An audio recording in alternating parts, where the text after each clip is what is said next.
boogers. There's some haunted music going on here on Essex Street.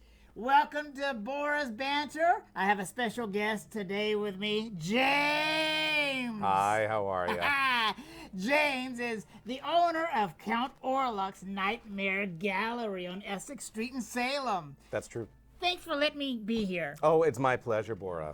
Glad you're here. Thank you. So what is the difference between Count Orlok's, Count Dracula, and Bram Stoker? Okay, well, Bram Stoker wrote the novel Dracula in 1897, and later on in the 20s, a German director named Murnau wanted to make the movie Dracula in the dawn of filmmaking, and he asked Bram Stoker's widow if he could do that, if he could have the rights. She said no. And he said, well, I'm going to make it anyway. And he did. He changed a few things, including not calling it specifically Dracula. He called it Orlok, Count Orlok. And that's kind of how that happened. So in 1922, a silent film erupted from Germany called Nosferatu. And that's Count Orlok. And so, yeah, so that's the general difference there. Oh. Now, why did you choose Count Orlok over Dracula or Bram Stoker? Right. Well, I thought Dracula was too well known, and Count Orlok is a little bit known, but not very well known, and it was in the public domain, and so that's why I chose it. So Count Orlok, Count Orlok's Nightmare Gallery. Nightmare Gallery is what we had been known as for many years at the time. When we started Salem, the museum in Salem, we had already done a haunted house for the last 12 years or so where I'm from, and it was always called Nightmare Gallery. It was a yearly thing. We brought the monsters to a location and we set up a haunted house, and that was fun, and we already had a website, etc., but I wanted to change it just slightly for Salem, so we ended up calling it Count Orlok's Nightmare Gallery to also differentiate from a place in Salem called Nightmare Factory at the time. It's gone now. And so that's kind of how our name started. Yeah. So as a kid, were you into horror? Yes. So did you? How extensive was it? And were your parents like, "My boy's crazy. Don't do that stuff. Go to church. Don't worship Satan"? How did they accept you? What was life growing up? Yeah, it was actually really good. So I had an older brother who was interested in monsters and horror, kind of vaguely, and so every now and then he would bring home a mask, or during Halloween he would try to do some horror stuff. And my parents were always very supportive, and they still are, thank goodness. And that's I think how you nurture a kid, is to kind of support whatever their interests are, as long as they're not bad for them. And this wasn't bad for me. When I was a kid, I always loved monsters.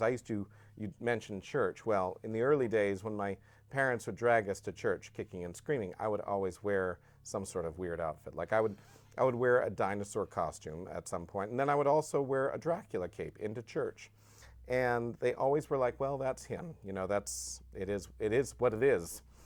And around age 11 or so, I saw this home haunt and this amazing place where I lived, and home haunt is a non-professional haunted house.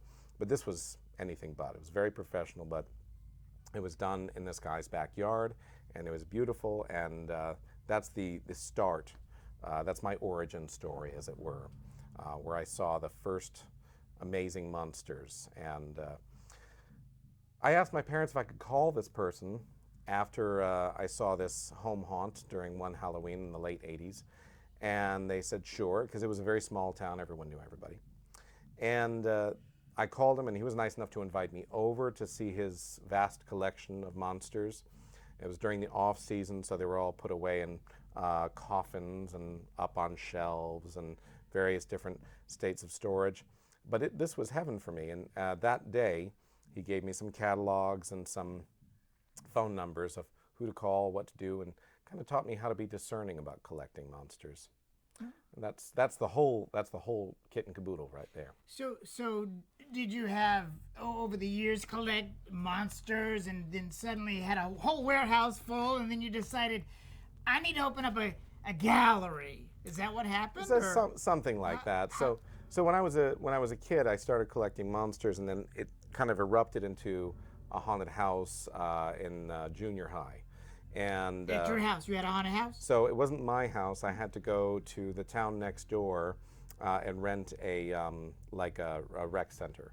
And then I did the same thing the year after, and then we just continued doing that all through high school. And we did this haunted house inside this rec center. It became kind of a thing where I lived. And it was, free for all, if donations at the end if people wanted to. And my friends and I would dress up in costume and scare people in a very organized way. It was wonderful. Wow. But the haunted house was something that I did through high school and then 1 year in college. That was a bad year. And then I stopped for a while. And in 2005, I joined up with what was the second nation of Spooky World, which was at the Bayside Expo Center in Boston. A friend of mine said, you should join up with us and create something. And I said, okay, what? He says, how about a monster museum? I said, oh, that's right down my alley. So I did that for 3 years. And then in 2007, I wanted to put roots down somewhere. And my friend had an attraction in Salem. And so I went to Salem to explore, and the rest is history. It was on Derby Street. It was on Derby Street, that's right. And that was the original one. That was the original, And that's now right. you're here on Essex Street. That's right. And Yeah, people say that there are ghosts. Yeah. I have not come into contact specifically with any disembodied spirits, but I am always hoping. Well, I hope too. Yeah. Museum, your gallery is well known all over the world. That's Oh, wow. something to be very proud of. Don't be modest. That's awesome. And it's one of the most popular ones in the U.S. Oh, wow. Now, you know that he's so modest. So, listen, what sets your museum apart from others? Because there are other museums in the U.S. Right. What sets yours apart from everyone else? Well, this is different. I know that there aren't too many monster museums in Salem in the U.S. And the few that there are. Let's see. There's one in Connecticut. That's the one I'm going to mention because I don't know of any others, to be honest. And it's run by a gentleman named Cortland Hull, and he's been doing this for a very long time. And I'm told that this is very different from something that he does, but we're both doing our thing. I think the main thing that makes this different from a lot of other museums is that it is owner run. I'm constantly here, and if I'm not here, I have one employee who is constantly here, and both of us run it like we own it. I do, he doesn't, but he has a wonderful sense of propriety. So he's kind of great. And so I think if a museum is run by people who love the genre, love what they're doing, that makes the biggest difference in the world. Well, you're surrounded by what you love, so you're very lucky. Not a lot of people get to do what they love. That's true. That's true. I appreciate that, yeah. So, last year in Salem, we had over 5,000 people, I think, in October. And you always have a line down the front, down the side. Yeah. Do you know about how many passed through in October? I don't know. We keep those records vaulted up. But I think you said 5,000. You probably meant 500? 500,000. Yes, yeah, 500,000. 500,000. Because 5,000 people isn't a whole lot of people. That's how many you have here on a Friday night. 500,000 people here in Salem last October. And that's during one Halloween, because there can be that amount of people just on the 31st. Yeah. So. How many people we get through here? As many as we possibly can. Yeah. It's a very careful thing because sometimes people, because you are allowed to go through the museum at your own rate of pace, and if you are going quickly, that's up to you, or if you are going slowly. But we have to make sure that there are areas that don't get too clogged up. There's no bottlenecks anywhere, so we have to monitor the crowd and let people in a careful way so that no one gets too crowded during October. Now, do you host celebrities to sign autographs and take photos with their fans? Yes, we do. Yes, we have one or two every October on the weekends. We have normally towards the beginning of October. And this year we have Tony Moran coming again, who's the original Michael Myers from Halloween from 1978. Yes. So, love him. Tony's a great guy, and he's been with us many years, and he'll be here again the first weekend of October I think that's the 4th, 5th, and 6th. 4th, 5th, and 6th. Now, have you ever had any celebrities go through your museum? Yes, You have any yes. fun stories of celebrities or visitors? Yeah, well, so you've met Dee Wallace, I know that. Yeah. I did. She's awesome. Yeah, she's wonderful. Dee Wallace, of course, was the mom in E.T., the mom in Cujo, the mom in just about every horror movie worth its salt. And she's a really, really wonderful person as well. And she came to Salem a few years ago, so it was in our previous location. And at the time, we were running a haunted house. And the haunted house was a program that we did for, I guess it was 9 years. In the other, Dee was here, which was one Sunday night. She was signing autographs when she asked to use the restroom. Now, the restroom was at the back of the museum, so I had to bring her through the haunted house to go to the restroom because you can't get there elsewhere and in any other way. So she's locking arms with me because she's afraid of haunted houses, as most people are, and this was a dark one. And there were things that came out and got you. There were things that made loud noises as we passed by. And I was walking her through, trying to tell her, and we were going backwards, trying to tell her what was happening next. I said, okay, now Dee, in a few seconds, there's going to be a thing that's going to make a very loud noise. Just don't be alarmed. It's going to make a loud noise. Now, 3, 2, 1, and it didn't happen. She's like, where is it? And it happened. It was like an air cannon. I don't know if you know about those. And she swore a blue streak that would make a sailor turn beet red. It was amazing. But these sorts of things happen. If you're going to start having celebrities in your haunted house, strange things happen. Like one of the first years we hosted Tony Moran, Michael Myers, he was coming back from the restroom at one point. He says, let's scare some people. And I was walking with him, and I said, all right, let's do that. So we hid behind some zombies and leaped out at people, just as James and Tony. But it was still, those people were scared by the original Michael Myers. That is awesome. You can't pay for that. And awesome. my friend Kane Hodder did the same thing. Kane Hodder hid in the first hallway a couple years in a row, not for a long period of time. There's a couple of tours, and he's a little more hands-on with the people. But imagine he uses a machete and all that good stuff. Kane Hodder, of course, was Jason from Friday the 13th, part 7, 8, 9, and 10. And he's known as the Jason Voorhees from Friday the 13th. Super nice guy. Everyone got scared. It was great.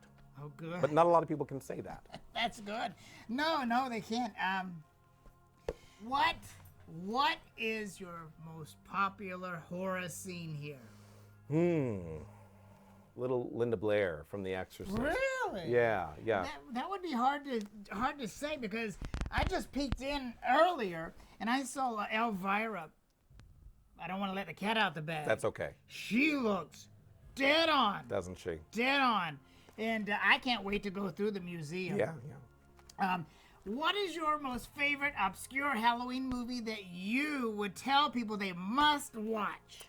Well, one of my favorite horror movies is an obscure sequel from the 80s called House 2. It happened around 1986. That's one of the ones I really like. It's very whimsical. There's a wonderful horror element, and it has a good ending. Oh, good. Yeah, I'll let the viewers watch it. House 2. House 2. Who is your favorite horror celebrity? Oh, that would be Vincent Price. Ooh. Yes. Oh, well, Vincent Price, of course, isn't around anymore. He passed away in '93. But when I was a kid, I saw him in a batteries commercial. I think he was hawking batteries at the time. And at the end of the commercial, his eyes glowed green. And that was the moment I was hooked on Vincent Price. Who do you relate to most? Which classic horror character do you relate to most? That would be Professor Jared from House of Wax. Oh, really? Played by Vincent Price in the 50s, yes. See, it connected. It came around. Yes. Now, did you own a Ben Cooper costume? No, I didn't. I'm sorry. This interview is done. Should I leave? What kind of American are you? I apologize. What kind of horror fan are you? I should go. No, don't go. We're not done yet. You know why? Here's why. I would go into, and I know that they're very popular, and I do not mean to disparage them in any way, but I didn't like the way that they looked. As a little kid, I thought that they looked fake. And they were, but today, of course, they're extremely collectible and wonderful. But as a little kid, I looked at them and I said, I don't believe that. And I really wanted to be believable as a Halloween trick-or-treater, so. Well, it makes sense. I mean, you look all around, all your monsters just look really, really real. You so don't it goes take, back, you know? Yeah, you go top notch. I try. You do. So we have a lightning round. Okay. Okay, so the first thing that comes to your mind. Yeah. Favorite Halloween candy. Oh, candy corn. Favorite Halloween costume. A werewolf. Phobia. Bugs. Oh, I figured the living. Okay, the Monsters or the Addams Family. I like both of them. I really like the Munsters more. Elvira or Lily Munster. Elvira. Pinch-toed coffin or traditional. Ornate 18th century casket. Ooh. Well, with that said, just in case, cremation or burial? Burial. Burial. In an enormous mausoleum. That way you have to mow around me for eternity, and I'm still a pain in the ass. I thought about this. It's a thing, yeah. All right. Vampire or a witch? I'd like to be a vampire because I wouldn't want to be in your shadow because it would definitely be that way. Is that a good answer? That's good. Okay, all right. That's all right. I'll forgive you. Yeah, thank you. So, you had one story you were telling me about, if I could bring this up, and I absolutely loved it. When you were a kid, your parents bought you a coffin. It was a cardboard coffin. You put it on your bed. I thought that was, and I hate laughing, I thought that was the funniest story. Do you want to share that, or do you not? No, yeah, I will. So That was when I was a kid, I was always like a weird kid. I mean, I always was interested in coffins. And one year, some company came up with a cardboard coffin that came flat, and you could put it together. And it kind of fit together like a pizza box. Yeah. And I was insane with this thing. It was great. It was a black on the outside, red on the inside, toe pincher coffin, and I put it together, put it on my bed, and then I was a kid, you know, and then I laid in it, and the whole thing went like that because you're heavier in the middle, and it just bent, and I was so mad that this thing didn't hold up to little old me. So a number of years later, my father spotted in the paper that someone was selling caskets in near our town. And so I said, oh. And so he went by, and I think we bought 3.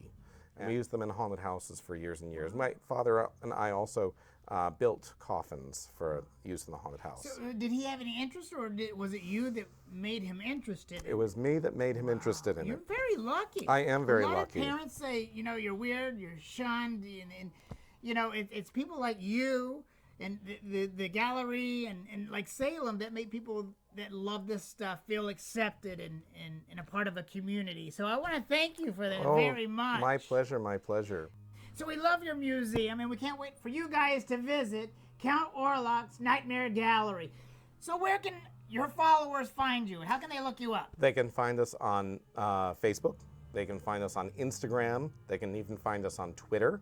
Count Orlok, COUNTORLOK'(S), Nightmare Gallery. Just type that into whatever social media you're in. You can also get us on nightmaregallery.com and just click on the links from there. That sounds wicked cool. And I think if you stay tuned, we'll have a little surprise for you. Stay tuned, and thanks for watching!